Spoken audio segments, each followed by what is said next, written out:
So for those of you that follow me on Twitter, you may already be aware of what's in this large box. It really doesn't fit on my bench here well. I thought we'd open up the box and explore the contents together and see what we've got. You know, at the moment I have lots and lots of video I need to get to editing, and instead I keep picking up new projects, which sadly shouldn't be happening, but it is. We've got a manual here.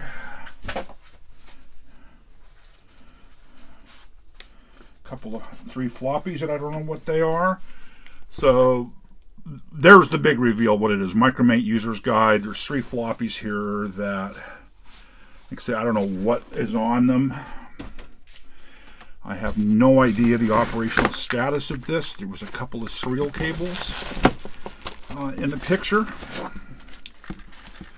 A couple of, you know, that's a very old school serial cable there. Well, they both are. So definitely from back in the days. Let me keep digging. Looks like a shielded serial cable. That's a heck of a cable. Now we'll look at these closer once I get the box off the bench here.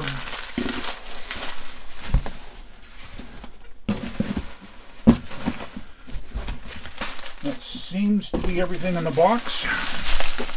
I'd say he's done a pretty good job of packaging this up. I always worry about it just being thrown into a box with no bubble wrap or anything and shipped. He did write fragile, which is much appreciated on the packaging or the shipping box. Whether that made a difference, well, who knows? Sorry for all the noise.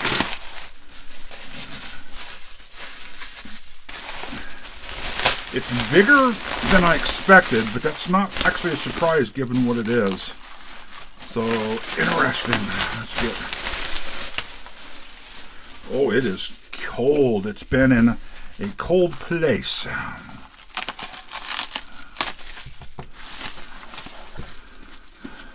Yeah, it's larger than I expected. Not that that's a bad thing.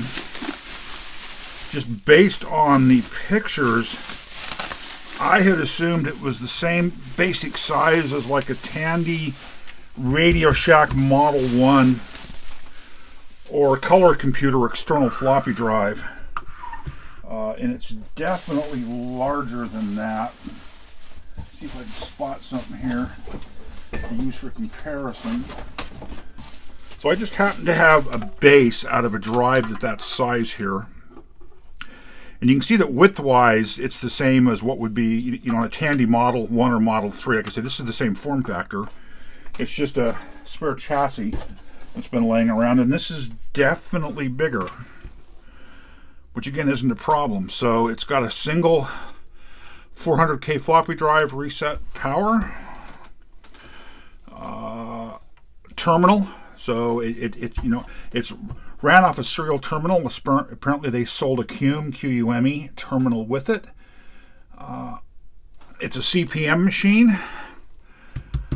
Before I went ahead and purchased it, I did some research and I found, of course, a PDF of the user's manual that I was able to read through, and I found IMD, I believe it is, images of all the floppy disks. So I haven't imaged the floppies yet, but that gave me confidence that you know, if it works, I can boot it. The PCB that I saw in some photos looked simple enough that it can probably be troubleshot. I didn't see schematics in the manual, sadly, which can always make something like this a challenge. But in this video, we'll go ahead and... That's a little bit too big a screwdriver.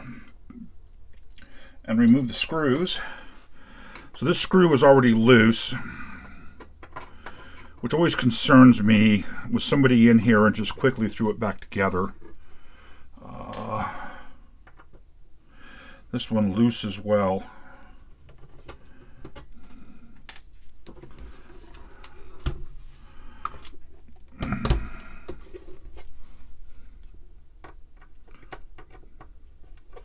And loose again.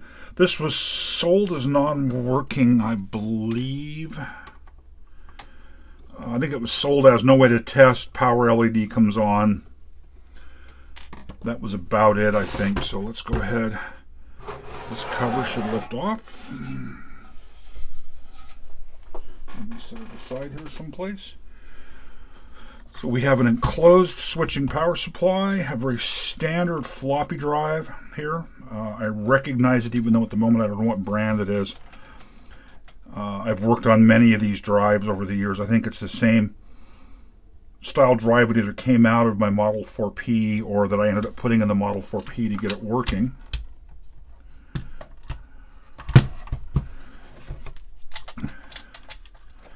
Oh, interesting. These feet are loose. Is it just the screw is loose and the post is, yeah, it's just the screw. It doesn't look like the screw actually turns into anything beyond the bottom, so let's just go ahead and tighten those up. And of course these may have worked loose during shipping due to vibration. You know, who knows if this thing took a train or a plane ride or a train ride, or I think it was shipped in the US, so it probably didn't see a boat. I'm sure it saw a truck. So let's go ahead and remove a few cables. The power and data cables to the floppy drive are obvious. Whether I can release them, yeah, you can just barely release them without removing the drive, but I'm going to go ahead and remove the drive. And those are Phillips. Let me look for the Phillips screwdriver I want here. Why am I not seeing the one I want? Oh well, I guess I will try this one.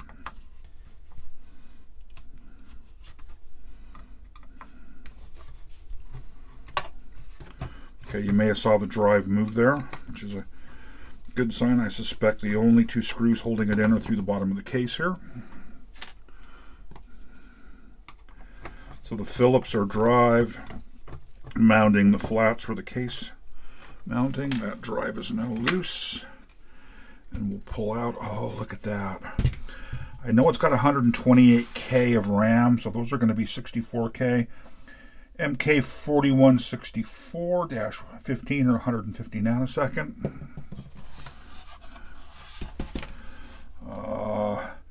33rd week of 82, that's really no surprise.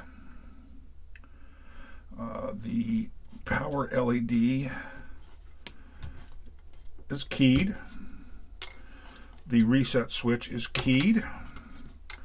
So we've got no problem just straight releasing those. I want to get the board loose so I can disconnect power, take a look at the switching power supply, and literally first thing is look at the output rails on it. So we'll do a little bit of this together. That looks like the same basic screw that held the floppy drive in, and it is. Also with the washer. Looks like there's 4 screws into the power supply. No washer on that one.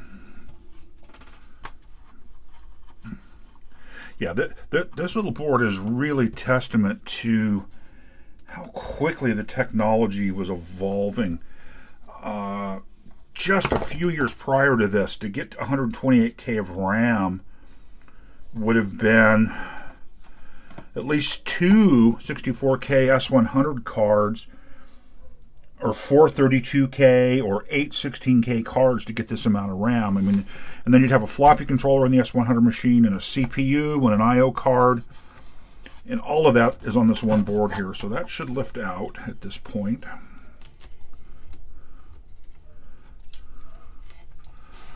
Set it aside.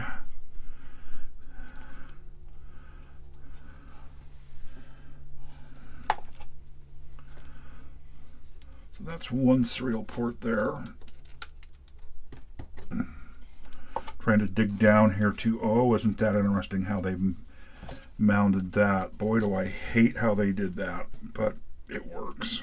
So that releases the power supply.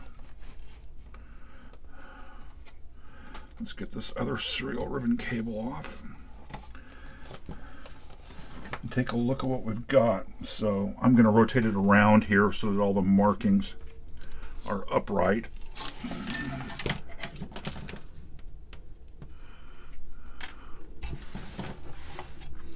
For both you and me, it makes it easier to read. So I'm trying to figure out where to set this power supply aside. So we have a FD976. I'm not familiar with that. Does that really say 976? Hopefully this light won't swamp things too much. FD17978-02. That's not a floppy controller I'm familiar with. So 37th week 82. There's of course an EEPROM here. And I'm going to go ahead and put a piece of tape over it just because I can until we can dump the contents. I'm sure it's got the boot code in it, maybe some kind of a tiny monitor, I'm sure. But there's no reason to give it exposure to additional UV that it doesn't need. Z80A, it's a 4 megahertz machine, and it's a Z80 CPU. This is a Z80 CTC counter clock timer. This is a Z80 dual. I think it's a dual UART. It's labeled DART, which is dual asynchronous receiver transceiver. It's a dual UART. There are 2 serial ports on it. That makes sense.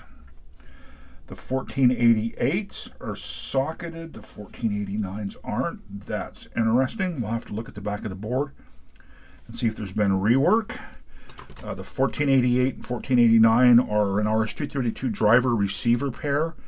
So the UART's outputting TTL level signals, and then the driver receiver pair are taking care of translating those to RS-232 plus and minus 12 essentially, or well, I don't know, does supply have? Supply is really only, we'll have to look. There's a purple wire here that I suspect is going to be minus 12 on the cable. And then it brings plus 12, and orange is going to be plus 5 to the floppy drive. So I'm guessing this is outputting plus and minus 12. We'll look. But anyhow, they're the TTL to EIA level drivers, and then the EIA to TTL level receivers, because this is a TTL chip. I mean, this is all a TTL system, 5-volt logic. Very standard parts here looking. Just very standard TTL, a 157. There's 4 157s up there, really common. LS244, LS39, LS244s. Just very common stuff here.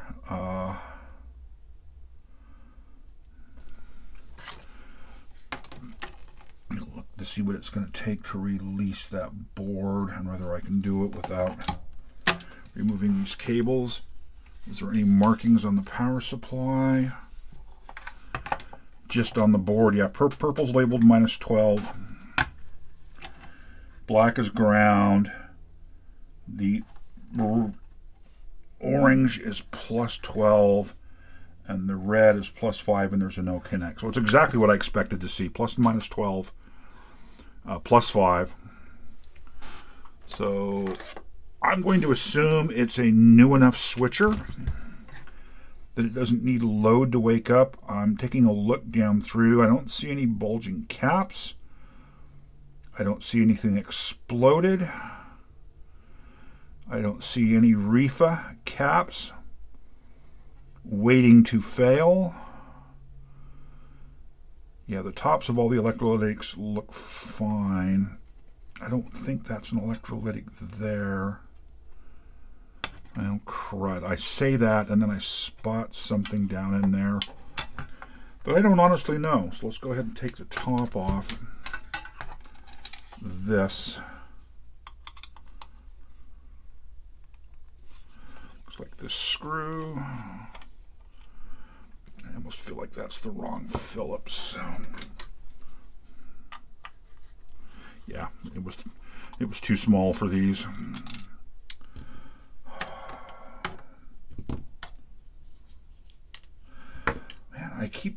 the screws over here on the bench when I'm trying to keep them all collected together over here. And I'm guessing these two.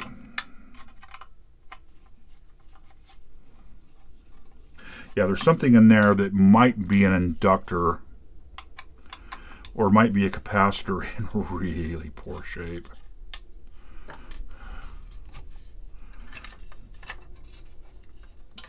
Okay, that was enough to release it. Yeah, I'm guessing that's an inductor sitting there. Yeah, I can see the copper wire wound in it through a bit of where the epoxy's thin, so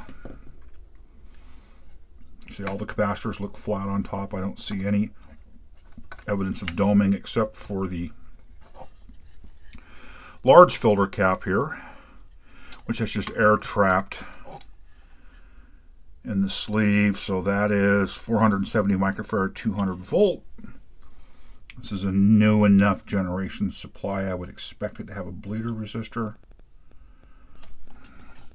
I believe I saw, I guess I didn't. I thought I saw an adjustment for something. Maybe it's for something on the board. But yeah, that all looks very normal. Where'd I set the meter down? I know I dug it out. There's a fuse in there. We'll take a peek at it.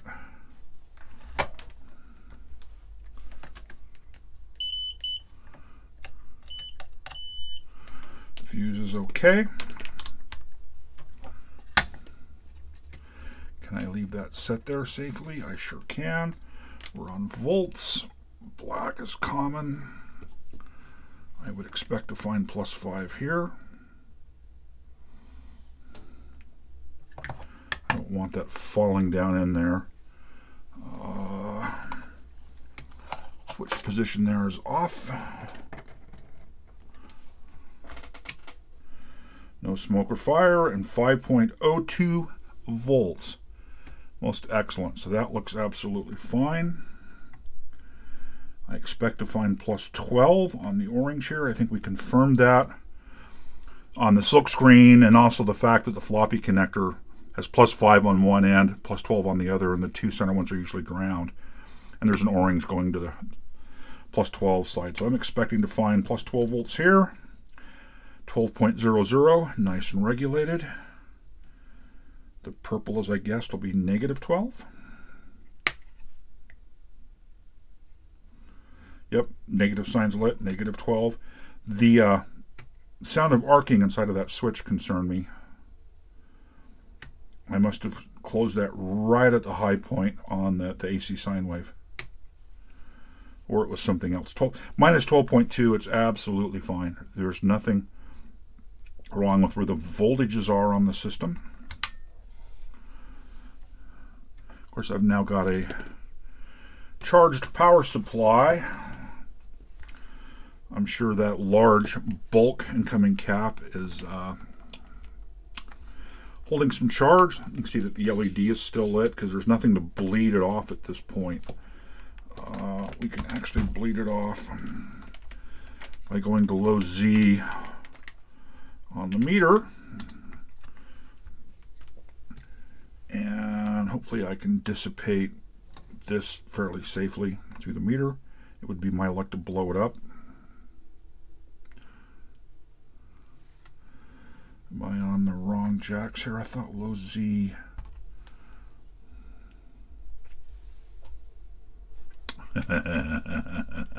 It would help if I actually turned it off. Wait a minute, has that switch failed? Is that what's actually happening? No, the switch hasn't failed. So it wasn't bleeding off because the power supply was actually on. I got way ahead of myself. Let's go back to volts and see if there's anything left hanging out here.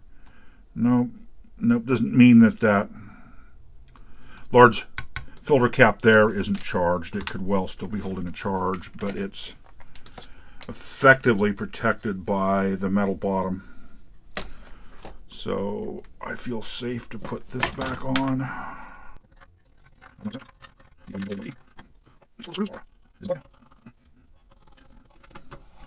Well, in order to test this, I'm honestly going to need a meter or a terminal, which of course I've got set up downstairs, so I manned it downstairs. I'm not going to go much further here. In this video,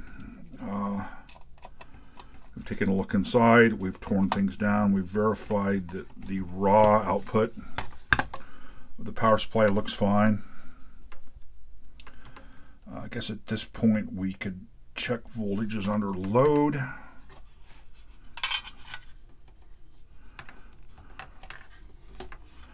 Trying to remember how this was in there. I think it was in there like so.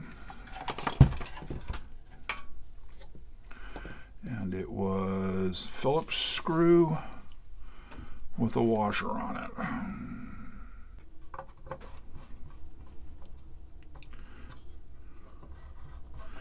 Kind of a neat little machine, honestly. Yeah, we didn't pull the main board out.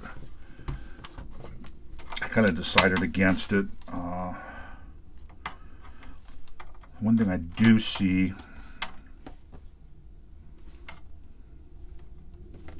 is the pins on that floppy controller are awfully dark.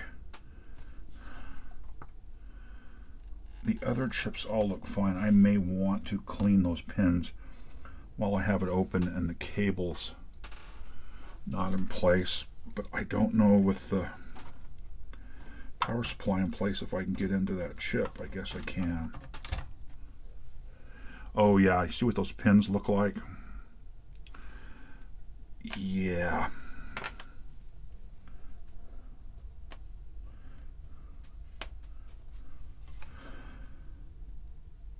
Pin 1, I didn't check where pin 1 was, but pin 1 on everybody seems to be going the same direction. Let's see if I can't knock some of that corrosion off. You've seen me do this before with varying levels of luck. I tried this method the other day, steel, and just back and forth. Oh, that helped tremendously. Those shined up a lot. I'm actually putting pressure down on the pins so they're stuck slightly into the work surface to help keep them straight. Yeah, I can see this working well. So, like I said, I experimented with this a few days ago. It's not the fiberglass, it's just a steel end. It's the steel wire.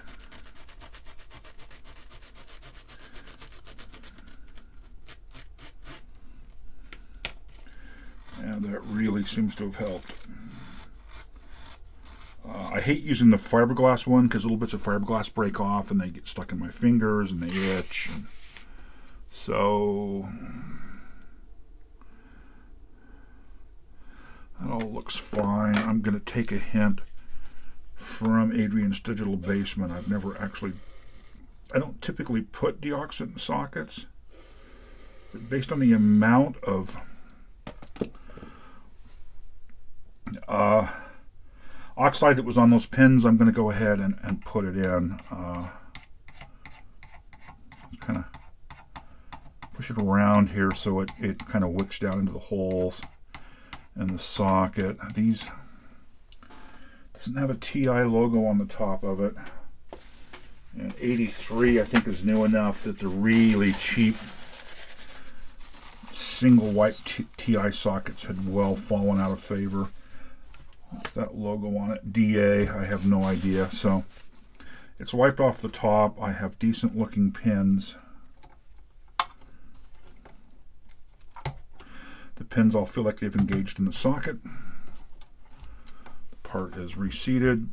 Nobody here has crawled out on their own over time. We can hook one serial port up here.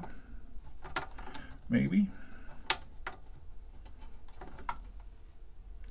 There's no key, so why is that acting up?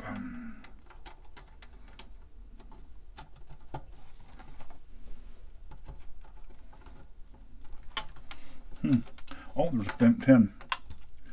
I must have bent it in handling here, or in first time I tried to put it on.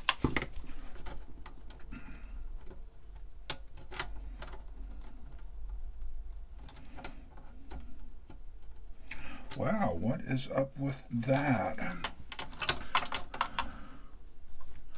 Still a little bit bent.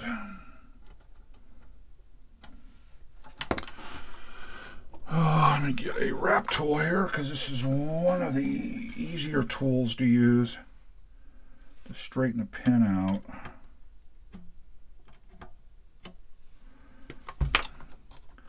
Let's see if that's enough. Oops. Did I just try to straighten on the wrong one? I sure did. Huh.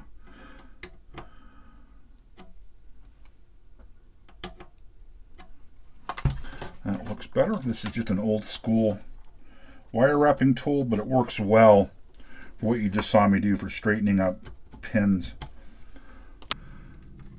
I feel okay powering this back up. It is off. We'll plug it in. We'll bring the voltmeter back in. We're not going to be able to check the -12 at this point, because I've really got no place I can get to it.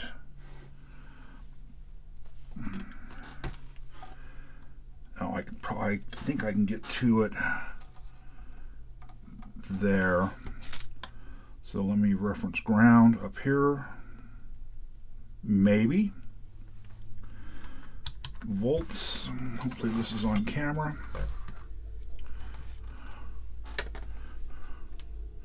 Which should be the +5. Came right up to 5. It should be the +12. Came up to 12.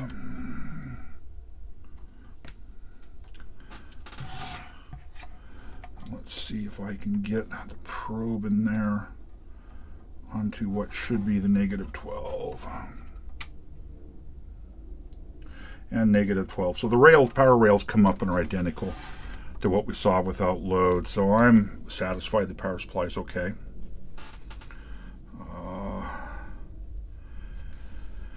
I think we'll wrap this video up. It's gotten long enough. And I'll see you in a future video as we try to bring this guy back to life. So if you got this far, I appreciate it. I occasionally remind you to please like and subscribe if you think it's worth doing. If you don't have to. That's really your call. And we'll talk soon.